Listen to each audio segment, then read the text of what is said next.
ये खबर है राजधानी दिल्ली से, जहां एक पति पत्नी ने 10 साल की एक लड़की के साथ क्रूरता की सारी हदें पार कर दी और इस बच्ची के साथ अत्याचार और प्रताड़ना की जो तस्वीरें आई हैं हमारे पास, वो किसी भी सभ्य समाज के लिए सही नहीं हो सकती। अगर आज आप ये तस्वीरें देख लेंगे तो आप भी परेशान हो जाएंगे। 10 साल की इस बच्ची को करीब 1 महीने पहले इस परिवार ने अपने घर के कामकाज करने के लिए अपने घर में नौकरी पर रखा।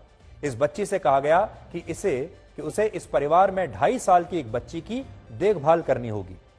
लेकिन जब उसने उनके घर पर काम करना शुरू कर दिया, जब बच्ची आ गई घर में, तो ये जो परिवार है ये उस 10 साल की बच्ची से घर के सारे काम कराने लगा।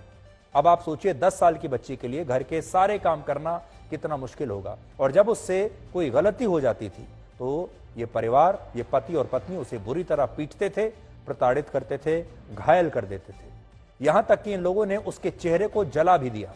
सबसे हैरानी की बात यह है कि ये पति पत्नी पढ़े लिखे लोग हैं। इनका नाम है पूर्णिमा बागची। ये महिला इंडिगो एयरलाइंस में पायलट है। अब आप सोचिए, जिस परिवार ने इस बच्ची को रखा अपने घर में, वो महिला एक एयरलाइंस में पायलट है। उस महिला की उम्र 33 साल है, पढ़ी लिखी होगी। उसका जो पति है कौशिक बागची, वो एक दूसरी एयरलाइंस में ग्राउंड स्टाफ का हिस्सा है, ग्राउंड स्टाफ की नौकरी करते हैं और उनकी उम्र लगभग 36 वर्ष है। और इस मामले में अब इंडिगो एयरलाइंस ने एक स्टेटमेंट जारी किया है जिसमें कहा गया है कि वो इस मामले की जांच पूरी होने तक इस महिला पायलट को उसके काम से हटा रहे हैं। अब आप देखिए, इतने पढ़े लिखे और समझदार कहे जाने वाले ये लोग इस लड़की पर किस तरह का अत्याचार करते थे। आप खुद इस पीड़ित लड़की की कहानी उसी की जुबानी पहले सुनिए और फिर हम आपको यह बताएंगे कि लड़की के परिवार ने बाद में इस पायलट का क्या हाल किया। क्यों मारते थे? काम नहीं ठीक से करते ना, इसीलिए। आप क्या क्या काम करते थे वहाँ पे? बस बच्चा खिलाने के लिए पहले बोलता था और फिर पूरा काम करने धीरे धीरे करवाने लगा। क्या क्या काम करते थे आप घर में? पहले बच्चे खिलाते थे ना और फिर धीरे धीरे पूरा काम करवाने लगा। तो मारने की वजह क्या थी, क्यों मारते थे? वो वर्दी उर्दी जल गया था ना, इसीलिए यही प्रेस से यहाँ जला दिया था। अच्छा, जो आपको प्रेस से, तो हर रोज आप 2 महीने पहले वहाँ लगाए गए थे, किसने लगवाया था आपको? हमारा पापा ने लगवाया था। तो मारते रोज थे? हाँ। तो इस बच्चे के शरीर पर अगर आप देखेंगे, मैंने इस बच्ची की तस्वीरें देखी हैं, उसके शरीर पर कई जगह जलाने के निशान हैं। आंखों के नीचे इतना मारा गया है कि पूरे आंखों के नीचे निशान पड़ गए हैं, लाल निशान पड़ गए हैं, आंखें सूज गई हैं, चेहरा सूजा हुआ है, इतनी ही उसकी पिटाई की गई है और हाथों पर जलने के निशान हैं।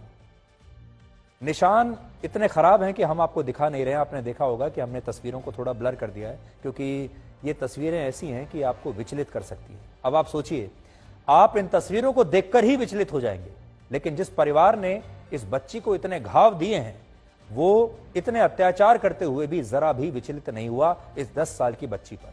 और जब इस नाबालिग बच्ची पर हो रहे अत्याचारों के बारे में इसके परिवार को पता चला तो उसने पुलिस में शिकायत की और आसपास के लोगों को जब इसका पता चला तो कुछ लोग इस पायलट महिला और उसके पति के घर के बाहर इकट्ठा हो गए और इस पति पत्नी की लोगों ने बुरी तरह से पिटाई की।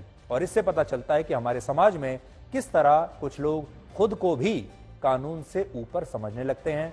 ये पिटाई जब इनकी हो रही है, इनकी तस्वीरों को देखकर आपके मन में सवाल जरूर उठेगा कि क्या अब हमारे देश में सारा काम भीड़ ने अपने हाथों में ले लिया है। पहले आप ये तस्वीर देख लीजिए।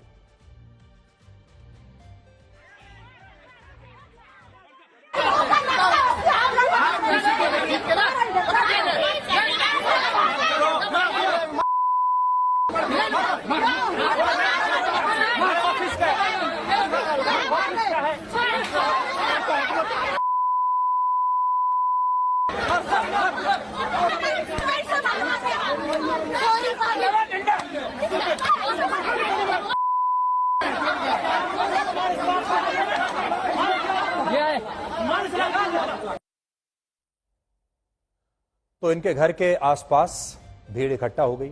इसमें हो सकता है उस बच्ची के कुछ समर्थक भी हों, कुछ परिवार के लोग भी हों, हम कह नहीं सकते। लेकिन उसके बाद उन्होंने क्या किया इस पति पत्नी के साथ, वो भी आपने देख लिया। ये दोनों ही तस्वीरें किसी भी सभ्य समाज के लिए दुर्भाग्यपूर्ण है, लेकिन इन तस्वीरों में हमारे समाज की एक सच्चाई भी आपको पता चलती है। अब देखिए, इसमें कुछ सवाल हैं आपके लिए। पहला सवाल तो यह है कि इतने पढ़े लिखे लोग, जो महिला पायलट है जिसका पति इतना पढ़ा लिखा है, अच्छा पैसा कमाते हैं, उन लोगों ने सिर्फ एक 10 साल की बच्ची को अपने घर में, नाबालिग बच्ची को अपने घर में काम काज के लिए रख लिया।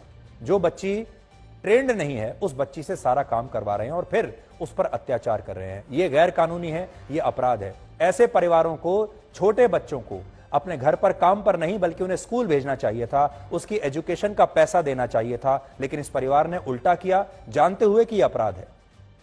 दूसरी गलती इस बच्ची के परिवार की भी है। बच्ची के परिवार को इस बच्ची को स्कूल में पढ़ाना चाहिए। आजकल इतनी सारी सरकार की योजनाएं हैं, बच्ची के परिवार ने इसको काम पर क्यों लगाया, यह उनकी गलती है।